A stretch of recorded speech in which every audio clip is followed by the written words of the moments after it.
the act of worshipping the dead, or worshipping the grave, or invoking the dead, conducted by Muslims, has become rampant in some Muslim country. This is a major issue in Islam, due to the fact that the act of invoking the dead is an act of shirk, or associating Allah with others. Shirk is the worst crime in the religion of Islam. Bismillahir Rahmanir Rahim. In this video, we are going to present evidences found in the Quran and found in the Hadith, which strongly indicate that invoking the dead is indeed an act of shirk, which is a polytheistic act. Before that, please support us through Patreon, or PayPal, or the purchasing of our book on Amazon. Find the link in the description. This video is divided into 5 sections. First, definition of shirk, as explained in the Quran. Second, the fact that invocation is an act of worship, as told by the Prophet. Third, pagan rituals, or polytheistic customs, as explained in the Quran. Fourth, the understanding of the companions of the Prophet, as recorded in Hadith. Fifth, invocation upon other than Allah is tremendous error, and the warning of Allah, as mentioned in the Quran. First, let us discuss the origin of term shirk. This is how the term shirk is written in Arabic. The term shirk linguistically means to associate, or to make associates, or to make partner. The term shirk is mentioned in multiple verses of the Quran. For instance, it can be found in the Quran, chapter 72, verse 20, as follows. Quote, "Say, O Muhammad, I only invoke my God, and I do not associate anything with him." End quote.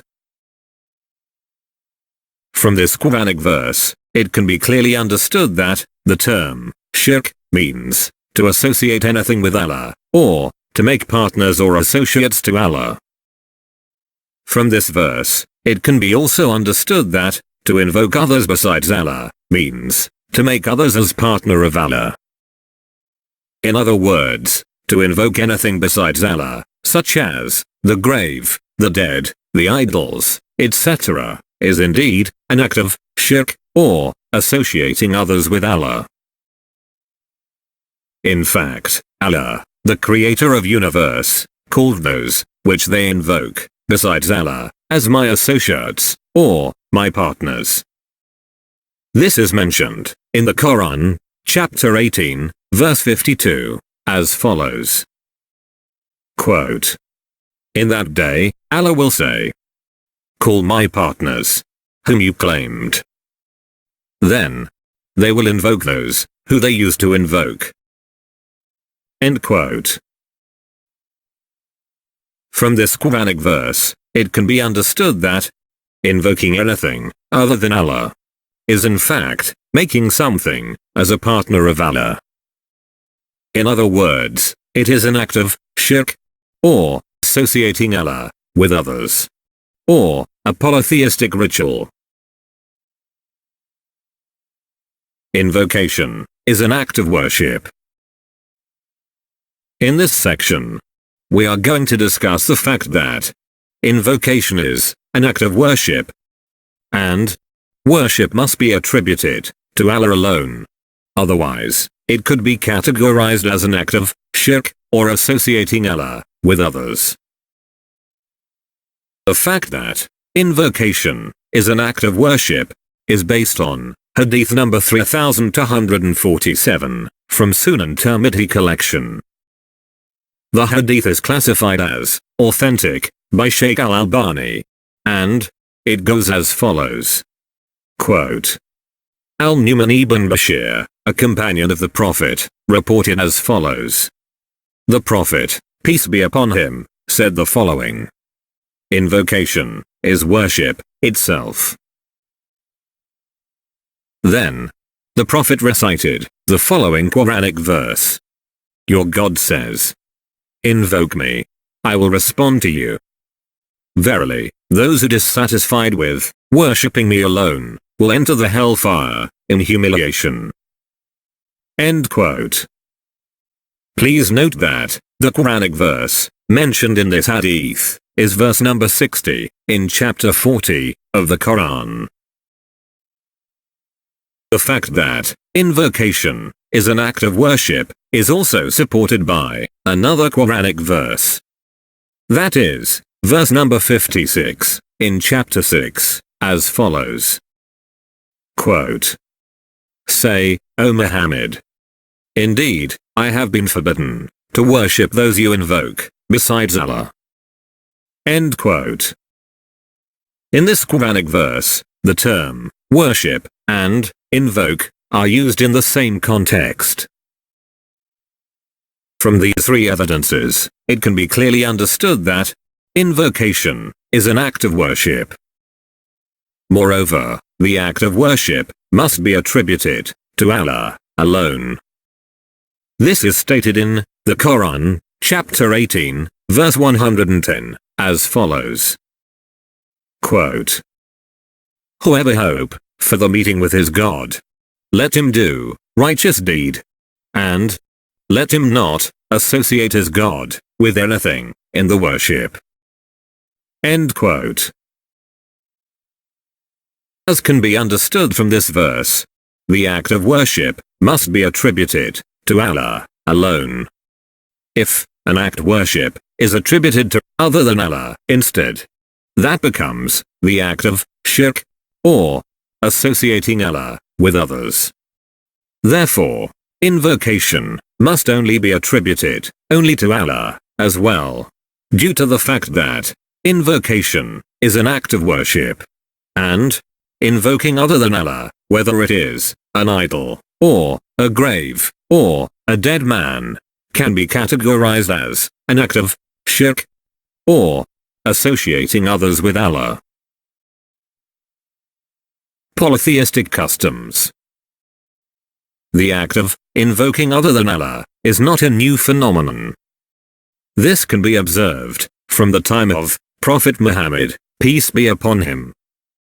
Back then, the majority of the people of Mecca worshipped Allah, and, in the same time, they also worshipped others besides Allah, such as idols, graves, dead men, and even objects like animals, fruits, and vegetables.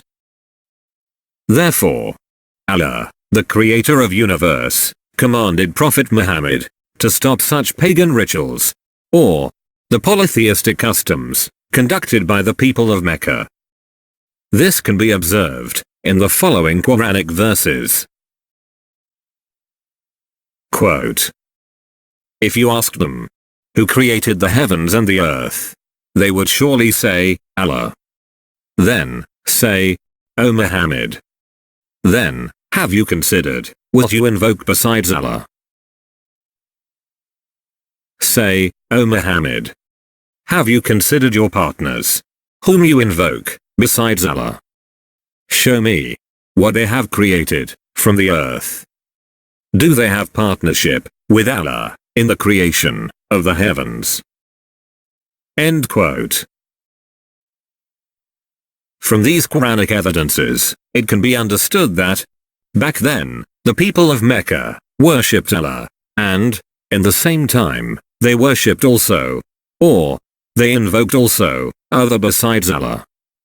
Even though they fully understood that what they invoked is not God, and do not have divinity whatsoever.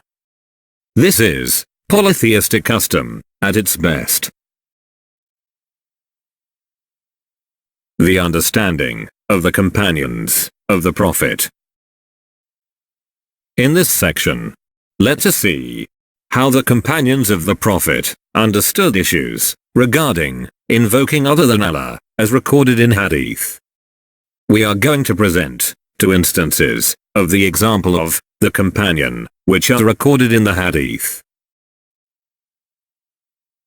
The first Hadith recorded a situation which happened after the demise of the Prophet, where a prolonged drought occurred in the city of Medina. During that time, the Muslim community was under the leadership of Umar ibn al-Khattab, the second caliph, or successor to the Prophet. During this difficult time, the companions of the Prophet did not invoke the Prophet, who already dead, nor they invoked the grave of the Prophet. However, they asked the help of Abbas ibn Abdul Muttalib, the uncle of the Prophet, to invoke Allah, the creator of universe, on behalf of the Muslim community, instead. The Hadith is, Hadith number 1010, from Sunan al-Bukhari collection. It says as follow. Quote. Anas ibn Malik, a companion of the Prophet, narrated as follows. Whenever drought threatened them, Umar ibn al-Khattab used to ask Abbas ibn Abdul Muttalib to invoke Allah for rain. Umar ibn al-Khattab used to say, O Allah, we used to ask our Prophet to invoke you for rain, and you would bless us with rain. Now, we ask his uncle to invoke you for rain. O Allah, bless us with rain. So, it would rain. End quote. From this hadith, it can be clearly understood that to invoke other than Allah is totally prohibited in the religion of Islam. This prohibition includes to invoke the prophets, to invoke the dead, and to invoke the grave. Next, let us see the second hadith. The hadith mentioned about how the companions recognized those who invoked other than Allah. The second hadith is Hadith number 4002 from Sunan Nasa'i collection, and classified as authentic by Darussalam. The hadith says as follows. Quote. Sa'id ibn Jubair narrated as follows. Abdurrahman ibn Abi Layla told me to ask Abdullah ibn Abbas, a companion of the Prophet, regarding the following Quranic verse. Those who do not invoke with Allah another deity. Abdullah ibn Abbas replied as follows. This was revealed concerning the people of Shirk. End quote. Please notice that the Quranic verse is verse number 68 of chapter 25. From this hadith, it can be understood that the companions of the Prophet understood that people who invoke other than Allah as the people of Shirk, or people who associate other with Allah. Invocation upon other than Allah is tremendous error, and the warning of Allah. Allah, the creator of universe, stated in the Koran that the act of invoking other than Allah is an extreme error, and the people who invoke other than Allah are the most astray people. This can be understood from the following Quranic verses. Quote. He invokes that which neither harms him nor benefits him instead of Allah. That is the extreme error. Who is more astray than he who invokes besides Allah? If you invoke them, they do not hear your supplication. And even if they heard, they would not respond to you. Those whom they invoke besides Allah do not possess power of intercession. End quote. As can be understood from these Quranic verses, the people who invoke other than Allah are in a tremendous error, and ones of the most astray people.